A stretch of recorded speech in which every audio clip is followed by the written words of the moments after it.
Hey guys, alright, I'm here to unbox the Lumintop B01 bicycle headlamp. I actually just got this in the mail, by the way. Ignore my food coloring on my fingers. Looking for a leak earlier. So here's the box that it comes in. Let's go ahead and open it up. See what we got. We have warranty card, manual. Let's see what it comes with. Is pretty extensive. You have your runtimes, and it looks like it is using a 2600 milliamp hour battery for your runtimes. So if you look closely, you see on high, which is 450 lumens, you get about 2.5 hours. So if you do have a 21700 battery, you should be able to get close to 4 hours of runtime, assuming it's 5000 milliamp hours. So that's actually a really good runtime. So let's go ahead and check out the light itself. So here it is.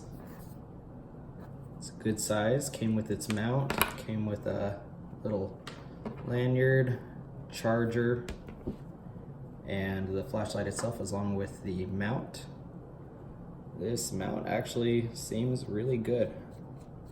Got one other light that's currently on my bike that uses this style mount, and it feels pretty secure. So once you loosen it up, you should be able to slide this to whatever position you need it to be in. So you pull that a little bit. And then, once you've got it to where you want it, you screw this back in, and that'll hold it in place. So the mount feels really thick, really good. Now I will be taking this out on a bike ride to test it, but this is just showing you how it operates. Looks like the light just slides in, and it's got a little bit of texturing there. Feels pretty good in the hand. I don't believe it came with a battery. Let's check the tail cap. Oh, I actually wasn't expecting that. It came with a 2600 milliamp hour 18650 battery. So you can see we got to take the stickers off of it. Let's do that. 1, 2. Now this is not a flat top. I do not know if it'll work with a flat top 18650, but I will test it out in a little bit. I do have a Sony VT-C-6 that I use in my everyday carry light. So let's go ahead and pop this back in. It's still in there. Well, that's a nice surprise. Sometimes these don't come with any batteries whatsoever. Let's see, does it flash or anything? No. Okay. So turning it on. Oh, that's great. So you could see the beam profile. Let's see if you can see it on that wall back there. It's very condensed down, so that way you're not blinding people when you're driving by. It is a very blue and light, very intense, should be very good for seeing where you're going. It does have pretty good spread. You can see down here on the table, even though I'm holding the light straight parallel to the table, the light is reflecting off of it, so there's plenty of spread to it, except not from above. You can see that the beam is very, very linear. And there's the second mode, or high mode, not sure. Okay, so that's low, medium, high. So again, high is 450 lumens. Medium, I believe, is 250.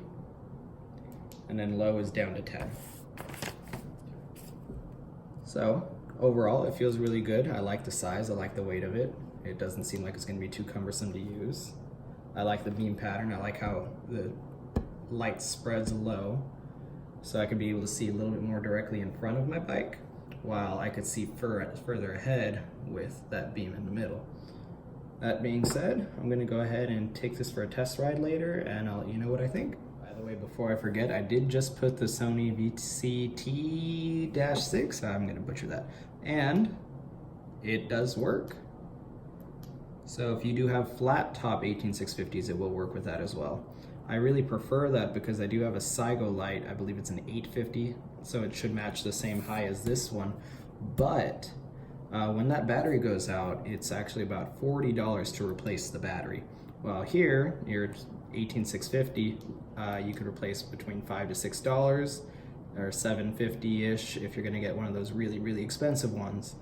Or if you go with 2100s, again, you're probably talking $9, $10. So I definitely prefer the price of replacing these batteries rather than one of those proprietary ones. So that being said, let's go ahead and check out the bright. I think it's a pretty good idea to go ahead and show you guys what the beam looks like when we're outside. So real quick, this is my Lumintop FW3A. This is just my everyday carry flashlight.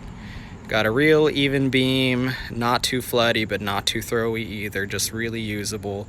You can see really well at night, and this is definitely nowhere near full brightness. Now, typically dedicated cycling flashlights are gonna be flashlights that have, you know, a very particular beam style, trying to make sure you're not blinding anybody. Now we're talking for road cycling, because when you're dirt bike riding, things like that, off-roading on a mountain bike, you actually want to see kind of everything around you. But the road bikes tend to be a little more narrow. So this is my SIGO Light 850. It's pretty narrow, but kind of like the other light, it's very kind of even, a good all-around. But sometimes I've noticed that when I'm approaching people, people still kind of shield their eyes a little bit, or cars kind of flash me sometimes because they think my light's kind of in their way. So there's that versus this. Now that's completely different. One thing that I noticed right away is right in front of my bike is still extremely well lit. I have no problem seeing directly in front of me. And a very, very particular spot, which is exactly where I'll be riding towards, is very well lit. You could see there's that cutoff right in there, preventing me from blinding people. So I really like that. That's something I actually really care about, because I want to make sure I'm not impeding anybody else's vision, not just being able to, you know, see myself.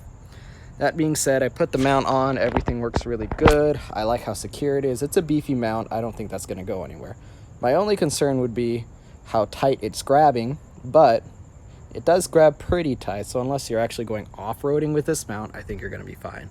Typical roads, even gravel, should be no problem.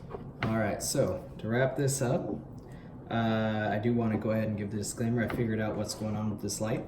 Normally, when you double tap for turbo, on a flashlight, it's gonna go ahead and skip straight to turbo. So whatever it's on, just go boom, turbo, back off.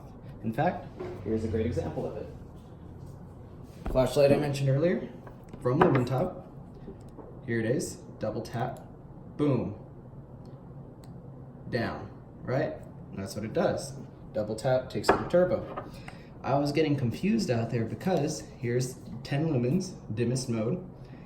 When you double tap, you'll see that it actually takes a step and then goes to turbo. And that happens no matter what brightness you're at. So here we go, double tap. You see that? If you hit it one more time, you're back to your original setting. Now I'm gonna hit it once, we're at 250. Double tap, you'll see that it steps again. Now I'm gonna hit it once, we're back to 250. Here we are, brightest, that is standard, 450 lumens. If we double tap, it actually steps down and up to turbo. So it's really interesting the way it does that. A little weird, not very comfortable with it, but it's not the end of the world. And then if you hit it once, you're gonna go back to your low, medium, high, low, medium, high, low, double tap, turbo, off, low. Whatever it was at last after you double tap, when you tap it one more time, it'll just go back to that. All that being said, oops. Would I recommend this flashlight? Yeah, I think I would. I think it's a great price. I think you're getting a lot of power for the size. I think it's great that you could use the 21700 batteries, because you could get a lot of runtime from those. Now earlier I only mentioned 450 lumens, but 250, like I realized on my bike ride, is actually honestly gonna be adequate most of the time. Now just running a 2600 milliamp hour battery, you are talking just under 6 hours of runtime. Now, if you were to get, say, a 5000 milliamp hour battery, you're gonna be talking close to 10 hours. So 10 hours of 250 lumens when you're on a bike ride. I mean, I don't know about you guys, I don't typically do 10 hours at night, but if I did need to, this will do it. It's got a great beam profile. I think it works extremely well. The clamp that they give you with it works really well. Other than the fact that the modes are just slightly funny, which is just something you get used to. I think it's a fantastic light, so for $49.50 that it is on Amazon, I highly recommend this light. If you guys have any comments or questions, go ahead and leave them down below. Thanks.